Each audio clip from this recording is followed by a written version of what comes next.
પ્રમુખની નિયુક્તિને લઈને વિવાદ સર્જાયો। ઉમરેઠના ધારાસભ્ય ગોવિંદ પરમારે શહેર પ્રમુખ હાર્દિક પટેલની નિયુક્તિને લઈને ભાજપ સંગઠન અને જિલ્લાના સંગઠનની કાર્યપદ્ધતિ સામે નારાજગી વ્યક્ત કરી।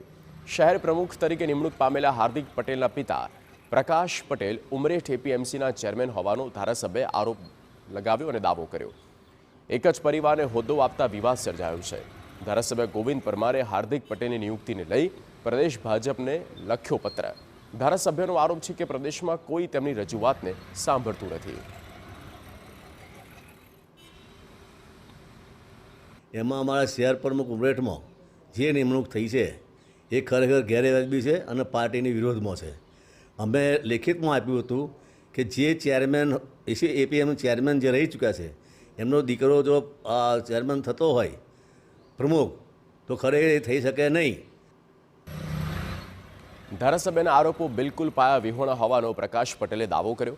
પુત્રની શહેર પ્રમુખની નિમણૂક પહેલા એપીએમસી ઉમરેઠમાંથી પ્રકાશ પટેલે રાજીનામું આપી દીધાનો દાવો કરવામાં આવ્યો છે। ધારાસભ્યને ખબર નથી કે મેં મારા બાબાની જ્યારે વરણી થઈ ઉમરેઠ શહેર ભાજપ પ્રમુખ તરીકે તે અગાઉ મેં મારા ઉમરેઠ એપીએમસીના ચેરમેન પદેથી રાજીનામું આપી દીધેલ છે। તે મારા વિભાગમાં મોકલી આપેલ છે અને પાર્ટીને બી આ જાણ કરેલ છે। ભારતીય જનતા પાર્ટીના ધારાસભ્ય શ્રી ગોવિંદભાઈ પરમાર કેમ આવું કરે છે અમને કોઈ ખબર નથી અને ધારાસભ્યનું અગાઉ મેં કામ કરેલું છે ભારતીય જનતા પાર્ટીમાં અને પાર્ટી જે પ્રમાણે અમને સૂચના આપશે એ પ્રમાણે અમે આગળ વધીશું। મોરબીમાં યોજાયું